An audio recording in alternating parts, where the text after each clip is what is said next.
And BPD is basically for me, I want to express that, a quick change of emotions in a second. And it's like I'm watching a movie, a happy movie, and suddenly I don't know why I want to harm myself.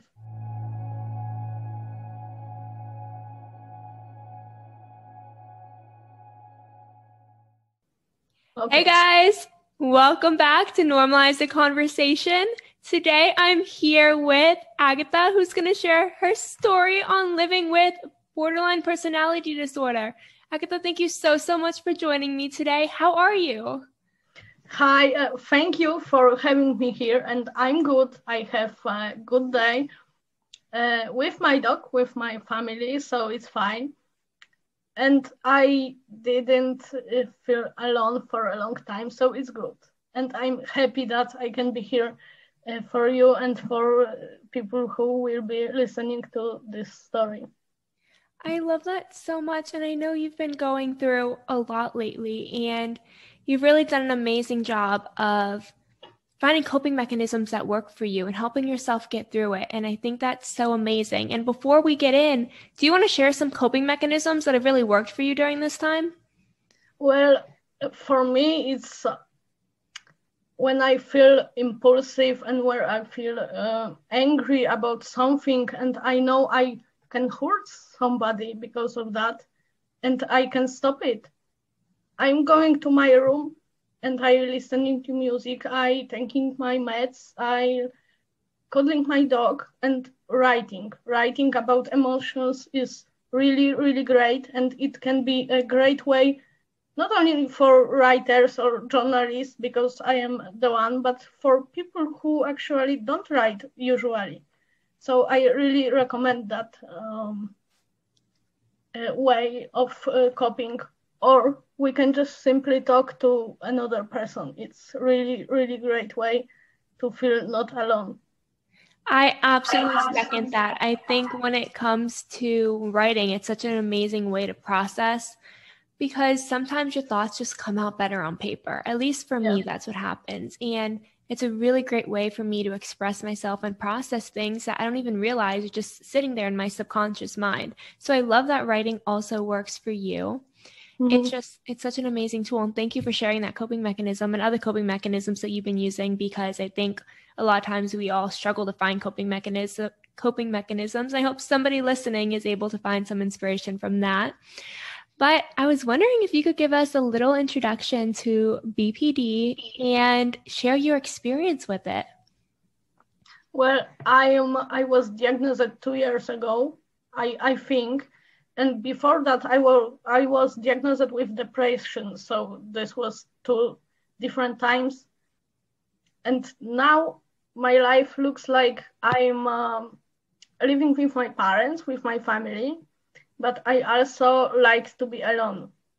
And when I have a moment when my BPD is punching me in the face, I just trying to not be a person who will hurt my family or friends.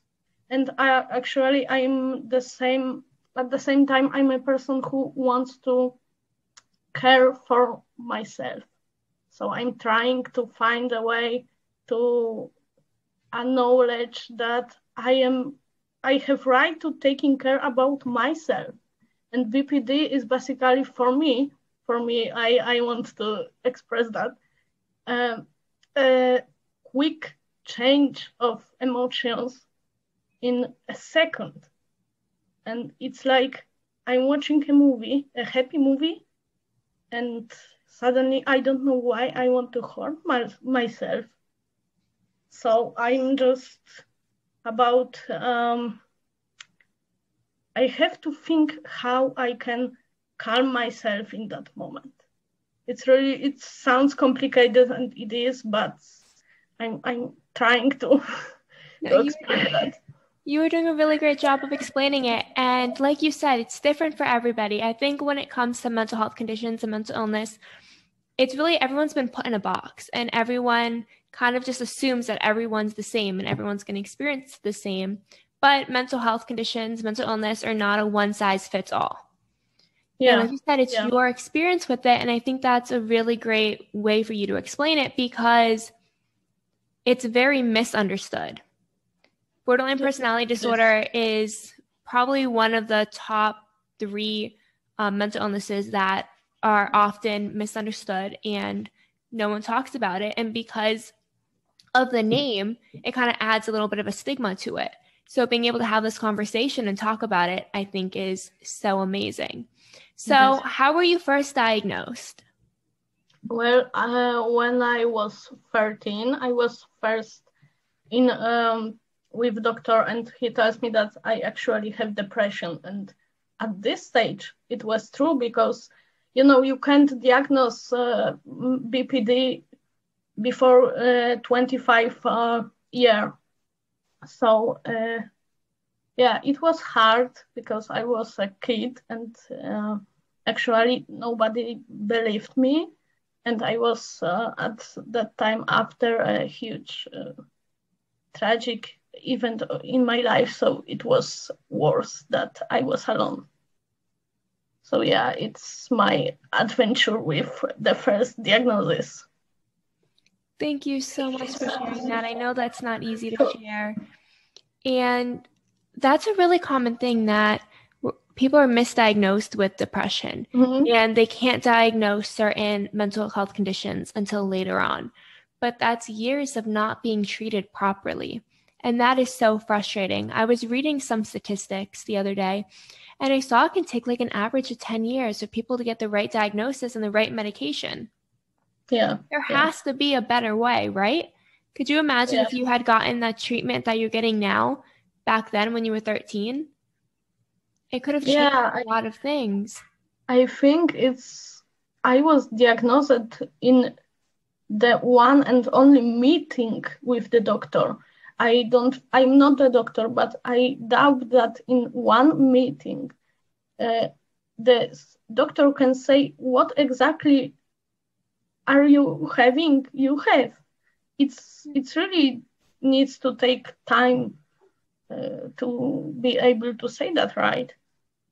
Exactly. I think we live in a culture where they're really quick to diagnose and prescribe medication, especially for mental health conditions. When I was reading this book, The End of Mental Illness, and I had a guest, Kayla Sides, who came on and talked about the book as well, where in any other part of your body, if something's wrong, if your arm is hurting, they would do an x-ray of your arm. They would look at your arm. But nobody looks at the brain. You have a toothache, they look at the tooth. They never scan your brain. And there are so many different factors that could come to play. It could be hormone levels. It could be vitamin deficiencies. It could be exposure to chemicals, toxic chemicals. It could be a mental health condition. But certain medications that work for others might not work for you because of other factors.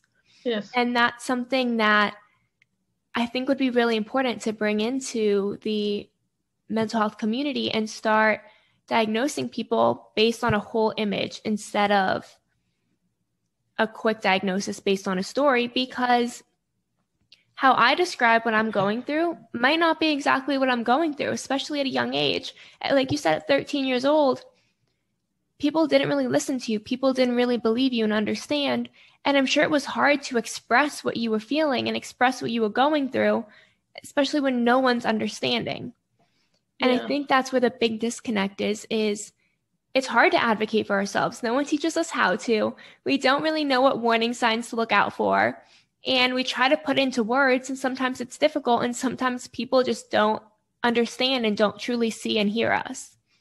And if we were able to look at the brain as a whole and get a whole picture of the person and what they've experienced, what they've gone through, different traumas that have shaped their brain and who they are, what treatment plan can we put together?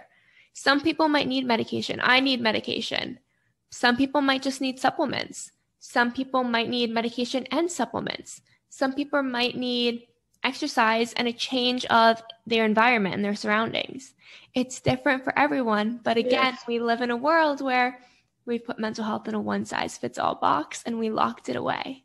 Yeah, that's why we need to talk about it and talk and talk and talk. And yeah, so I'm glad that we can talk about it here again. Me too, exactly. It's so important that we start normalizing the conversation and having these conversations because so many people are struggling and they feel alone. But in reality, we're all going through it together. We really are. And there's so many people out there who really truly see you and hear you and believe in you and understand you. So after you got diagnosed originally with depression, how long did it take from that point to getting the borderline personality disorder diagnosis? How many years went by? Actually,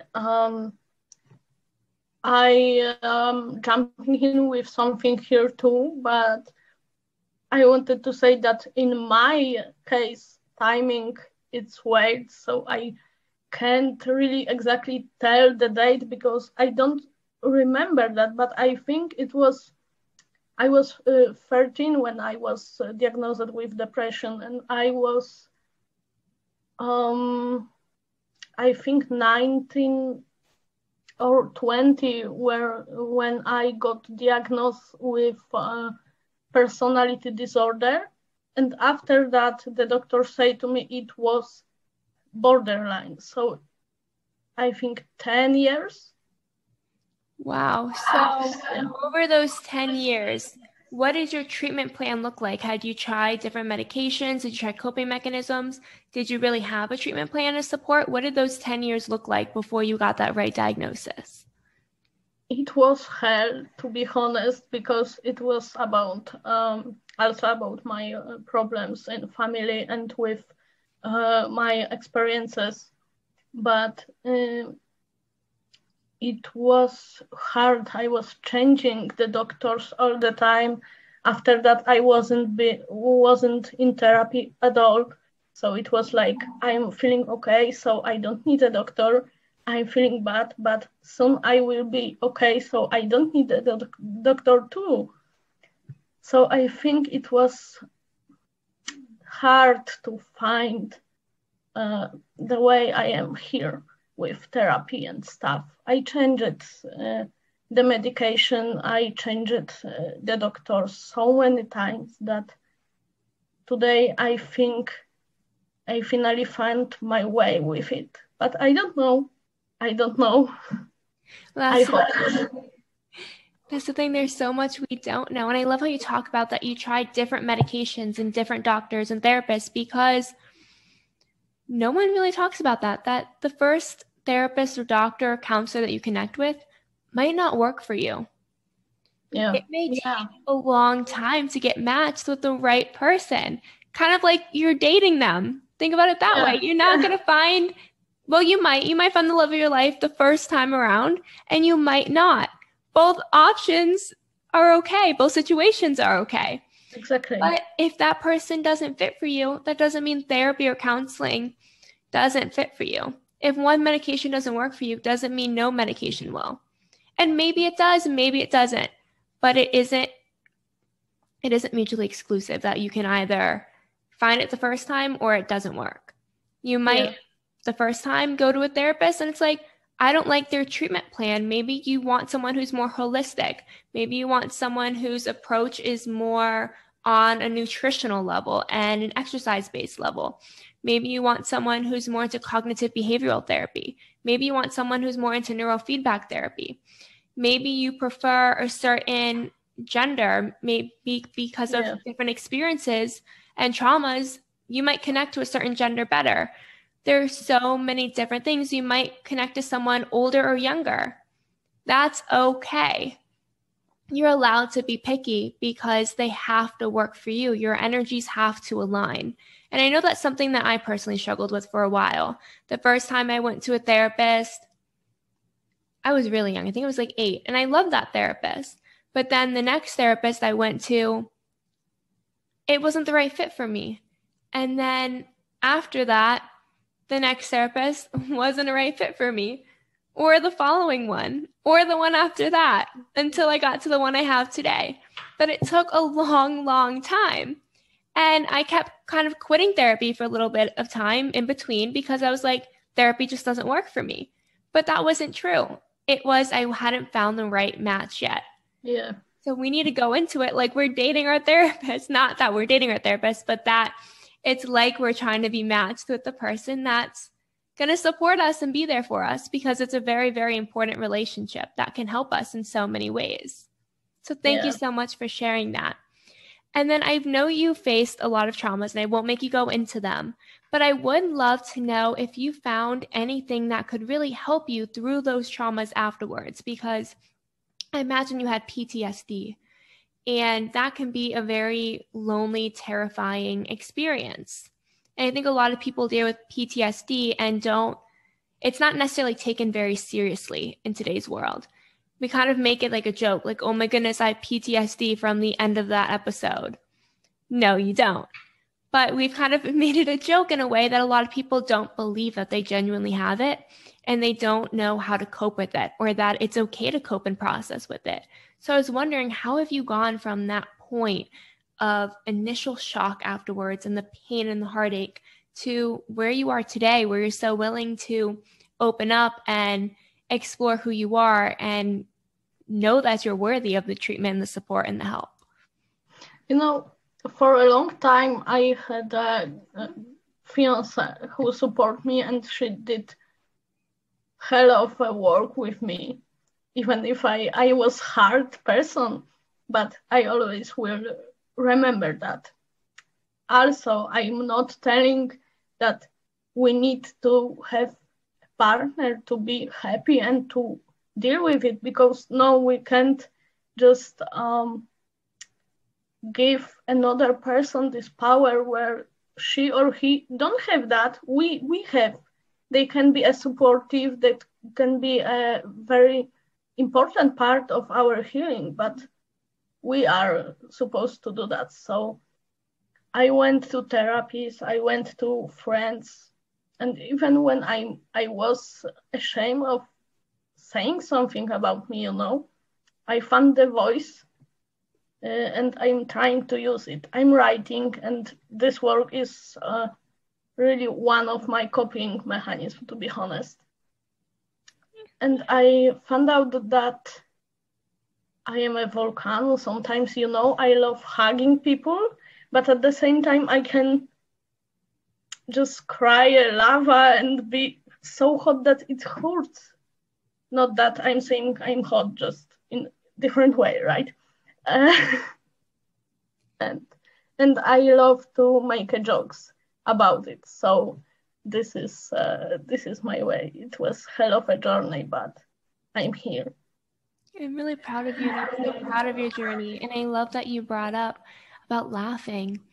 For me, I know that's always worked. I don't take anything too seriously. I make a way to joke about everything, because for me personally, with a lot of things I've gone through, if I sit in it too much and I don't laugh, I will fall apart. And that might not be the healthiest way to deal with it. I'm definitely learning and processing every week in therapy and every day through journaling, coping mechanisms, 100%. But I'm at a point where I have to laugh. Laughing is truly the best medicine for me at this point. And I think that's something that's really underrated. And like you said, sometimes you have the good days and the bad days. And all emotions are normal and they're good. It's good to express yourself. I know there's days where I just fall apart and break down for hours. And that's okay. We need to normalize crying. We need to normalize bad days, because everything can't always be positive. Not everything is positive. Not everything is great. Not everything's good all the time. Life is yin and yang, right? You've got the bad with the good and the good with the bad. You can't have one without the other. And I'm just really happy you brought that up, because that's something we don't talk about enough. So when you have those ups and downs, what are your 3 go-to type of writing? Because I know you said you love to write and writing really helps you. How do you write? Do you have different styles? Do you have 3 different styles you could share with us? So, okay, it's basically a totally long topic and I can talk about it. So I will try to be short. Sometimes I'm writing poems and it's mostly in the night when I'm alone. with my dog, and I'm writing sad poems, happy poems about songs and stuff. Sometimes it's 2 p.m. and I'm trying to go to work, and I'm writing 10 articles in 2 hours, and the next day I am free. So it depends. It really depends from how I feel. Sometimes I don't write. Sometimes I'm just laying on my bed with my dog and wondering why or who I am, and just doing nothing. We need that break sometimes. Exactly. And I love how you touched on it depends how you feel, because like therapy, like medication, all the times we try something once, and if it doesn't work, we're done with it, or it works one time and then it doesn't work again, and we're like, why didn't this work? But different feelings may require different coping mechanisms. Different feelings may require different styles of the same coping mechanism, and that's normal and that's okay. And it's really important to understand that and to give yourself that space to learn more about yourself and explore what works in different situations. So how did you figure out what worked for you? Was it a lot of trial and error, or did you kind of just know? I tried, I cried, I yelled, and it's the fundament of my journey. But my ways were always with me since I was a child. I like to write. I like to make fun and make people smile. So I took that and make this my way with my therapy and stuff. That's amazing. And I love you said you tried and you cried, because like I said again, normalize crying. It's okay to cry. It's okay to get frustrated. It's okay to get upset, but we shouldn't give up. And I think a lot of times we feel like we should just give up because nothing's working. And it's okay to try and try again. Yeah, and it doesn't really always working as well too. It's not like it's you can have 100% sure, you can be 100% sure that it will help. It's not like that. You can try, you can fight, you can cry and be happy, but sometimes you just need to wait. Exactly. So back to your experience with borderline personality disorder. When you first got diagnosed, what feelings were you experiencing? Did you really have an understanding of what that meant? Were you afraid? Were you confused? Were you nervous? How did you really feel in that moment? I think I felt like a lot of people who wanted to hear what's going on, and as a person with BPD, I was scared and I was relieved at the same time, because this diagnosis can be a very, very big moment, and it make me to know what I can do after that. So it was like, but also very, very big wave of fear. So what did you do in the beginning to help yourself understand more and to find the right treatment plan for you? What were those key steps? To be honest, in that moment when I was diagnosed, I was in a really bad shape because of something what happened, and I didn't want to hear.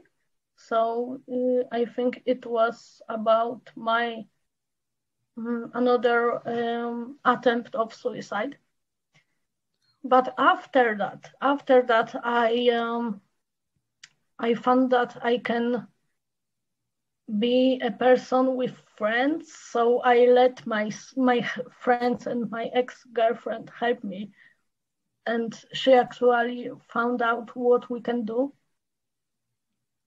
And after that, I just tried, and sometimes I didn't try, but well, I'm here, so I think it's good that I had her and I had my friends.